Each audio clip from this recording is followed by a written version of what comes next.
Hello everyone. तो आज का टॉपिक है delta. So delta is a simple like, मैं यहां पे इसका डेफिनेशन लिख लेता हूं।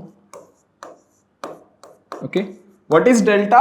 Delta is specifically the change in premium with respect to change in underline और momentum in the underline. Okay, so change in premium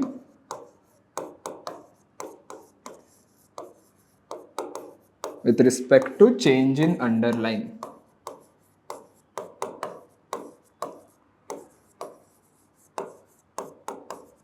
okay, now simple देखो, delta के ना कुछ कैरेक्टरिस्टिक्स है।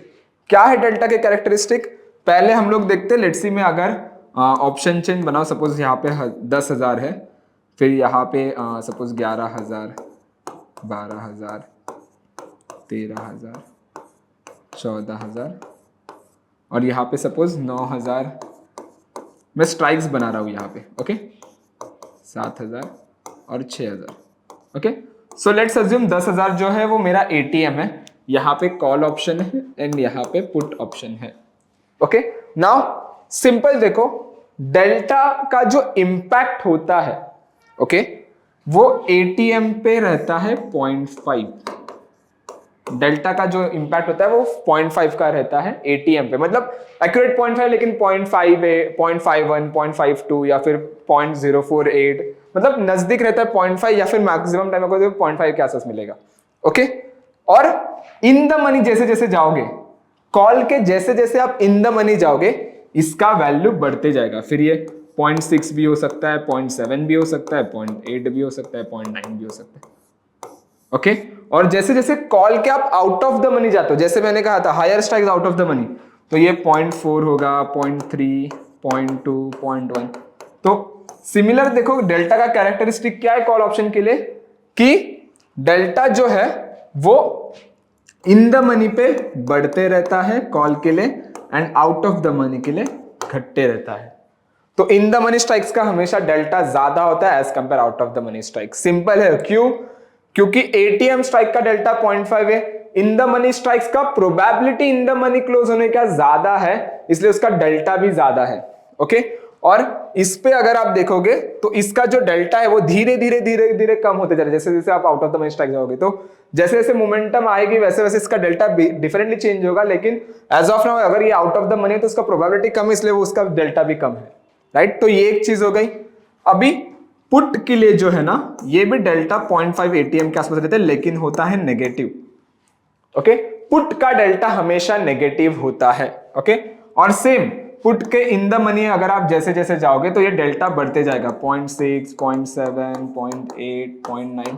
और पुट के out of the money strikes आप जाओगे तो जैसे जैसे डेल्टा कम होते जाएगा। ओके, मतलब सिंपल रखो कि delta is always less for out of the money strikes, और डेल्टा का जो इंपैक्ट होता है वो इन द मनी स्ट्राइक्स पे ज्यादा होता है और एट द मनी स्ट्राइक्स पे 0.5 के आसपास होता है।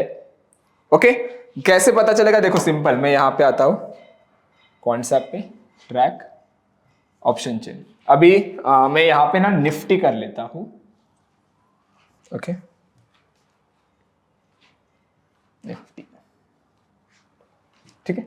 Now you can see Nifty expiry ये सिलेक्ट है, you can see 24,800 is the ATM. देखो इसका डेल्टा क्या है, 0.5 मिल गया। अभी देखो 24,750, 24,700, 24,650, 24,600, ये क्या है? ये इन द मनी स्ट्राइक से कॉल के, तो यू कैन सी 0.5, 0.6, 0.6, 0.69, 0.73। और इन द मनी में जाऊंगा तो इसका डेल्टा देखो बढ़ते हुए मिल रहा है आपको। Right, so in the money strikes का डेल्टा ज्यादा होता है। यू कैन सी यहाँ पे देखो, जैसे जैसे मैं आउट ऑफ द मनी जा रहा हूँ 24,850 पे आया, 24,900 पे मैं आ रहा हूँ, 950, 25,000, तो आउट ऑफ द मनी का जो डेल्टा है वो यहाँ पे देखो कम होते जा रहे हैं। तो बहुत सारे जन पूछते हैं, सर मैंने तो स्ट्राइक बाय किया था लेकिन स्टॉक ने डायरेक्शन दे दिया, फिर भी मेरा पैसा क्यों नहीं बन रहा ज्यादा? उसका रीजन डेल्टा है। अगर आप eight the money in the money पे जाके अच्छा खासा डायरेक्शन है तो आपका पैसा भी अच्छा बनता है। लेकिन सपोज ना यहां से डेल्टा 0.5 है, अगर यहां से बाजार 10 पॉइंट बढ़ा तो 10 इंटू 0.5 जो मेरा पॉइंट आएगा वो मेरा प्रीमियम में चेंज होगा। राइट, तो लेकिन वही अगर मैं यहां पे बाय करो, यहां से 10 पॉइंट है तो 10 इंटू 0.25, तो बहुत कम आएगा मेरा value. Right, so that is the logic behind it. Okay, इसके बाद देखो पुट का आप देखोगे तो माइनस नेगेटिव में डेल्टा है, -0.5। जैसे जैसे पुट के आप इन द मनी आते हो, यू कैन सी इसका डेल्टा बटा 24, 850, 900, 950, 25,000। ये सारे क्या है, ये पुट के इन द मनी स्ट्राइक्स है। इसका डेल्टा देख रहे हो आप 0.72, 81, 85, 89 बढ़ते जा रहा है। और जैसे आप पुट के आउट ऑफ द मनी जाते हो, ये देखो ये है eight the money, out of the money, जैसे जैसे मैं जा रहा हूं तो इसका डेल्टा जो है वो कम होते जा रहा है।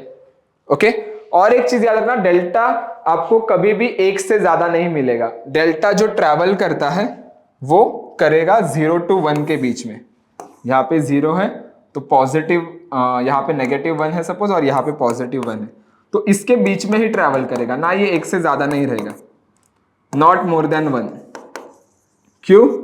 क्योंकि सिंपल देखो, हम लोग अभी क्या कर रहे हैं, हम लोग डेरिवेटिव पे ट्रेड बना रहे हैं। मतलब रिलायंस है तो रिलायंस के डेरिवेटिव पे मैं ट्रेड बना रहा हूं। तो अगर डेल्टा एक से ज्यादा होगा, मतलब रिलायंस सपोज एक रुपए से बढ़ रहा है, तो उसका डेरिवेटिव ज्यादा से ज्यादा कितना रुपए से बढ़ना चाहिए, 1 रुपए से। अगर डेरिवेटिव 2 रुपए से बढ़ रहा है, मतलब वो डेरिवेटिव नहीं हुआ, डेरिवेटिव अपनी वैल्यू डिराइव कर रहा है किसी और से, राइट। अगर ये पेन है, इसका वैल्यू, और एक सपोज मैं इसका कॉन्ट्रैक्ट बना रहा हूं, तो इस मेरा कॉन्ट्रैक्ट का वैल्यू कब बढ़ेगा, जब इसका पेन का वैल्यू बढ़ेगा तभी, राइट। तो मैं इससे डिराइव कर रहा हूं ना, तो इससे ज्यादा मेरा कभी वैल्यू नहीं बढ़ेगा।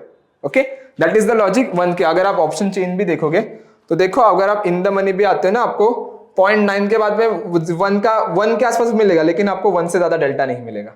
यहाँ पे भी अगर आप देखोगे तो राइट 0.9899, बस 1 के ऊपर आपको डेल्टा नहीं मिलेगा। So that is the logic behind it. So delta है, डेल्टा को एक सिंपल इसमें रखो, क्या है, what is delta? Delta is specifically the change in premium with respect to change in underline. मेरा अंडरलाइन का प्राइस जो अगर चेंज हो रहा है, तो मेरा प्रीमियम कितने से चेंज होगा, ये मुझे बता रहा है delta. Okay, out of the money strikes का कोई भी कॉल एंड पुट ऑप्शन का डेल्टा कोई भी उठा लो, उसका डेल्टा कम होता है as compare at the money और इन द मनी, और इन द मनी का डेल्टा हमेशा ज्यादा होता है कॉल एंड पुट का as compare out of the money. और एटीएम का डेल्टा ऑलवेज ट्रेवल 0.5 के आसपास के नजदीक होता है। ओके, सो एक बार ये समझो, इसके बाद जो नीचे लिखा है वो सारी चीजें आप याद करो या फिर उससे एक बार रीड कर लो। सो जो भी आपके छोटे मोटे डाउट्स रहेंगे वो भी आपके यहाँ पे क्लियर हो जाएंगे। Okay, thank you so much everyone.